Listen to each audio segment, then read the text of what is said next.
Kalaupun itu nikah siri secara sah, bisa ada transaksi mungkin di antaranya dengan keluarga itu supaya diketahui bahwa ini betul, ini adalah istrinya. Satu saat dia punya anak, tetap anak itu ya waris, mendapat warisan.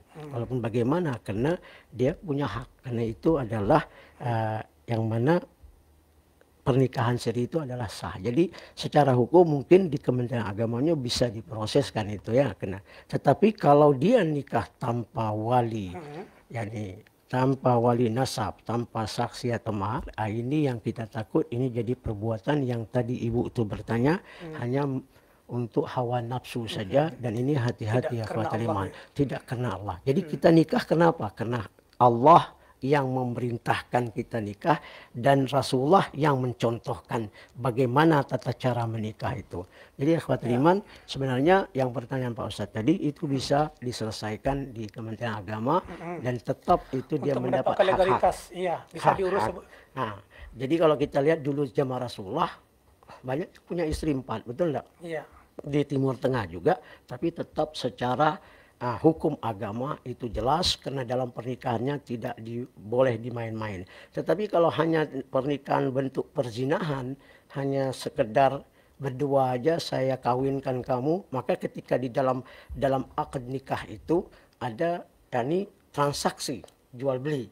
Saya nikahkan ya fulan, nakah tuka. Pertama zawwajtuka wa nakahtuka ala binti fulana binti fulana. Nah, terus ya ala anta umur bil ma'ruf tahsib bi ihsan. Terus ya fulan ibni fulan nakahtuka binti, yani zawwajtuka wa nakahtuka binti fulan ala mahar keda wa keda. Jadi itu sampai ijab kabul itu barulah sah. Jadi yang diharamkan Allah menjadi halal itu ya. Ama kalau kita berdua atau bawa orang suruh nikahin, nikah siri, nikah apa, itu batil ya, itu tidak benar itu. Ama kalau dia nikah di antara negara, itu ada kontrak. Jadi misalnya ada orang datang ke sini, dia kerja di sini.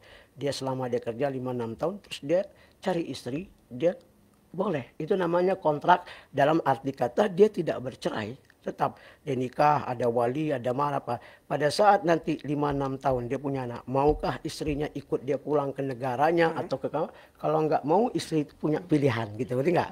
Itu sah kata Imam Syafi'i, nikah ma baina baladin itu ya. Ama kalau yang tadi yang kita bilang secara muta atau apa, itu harus diminta bertanggung jawab ya, karena Nabi SAW sudah mengharamkan semua itu ya.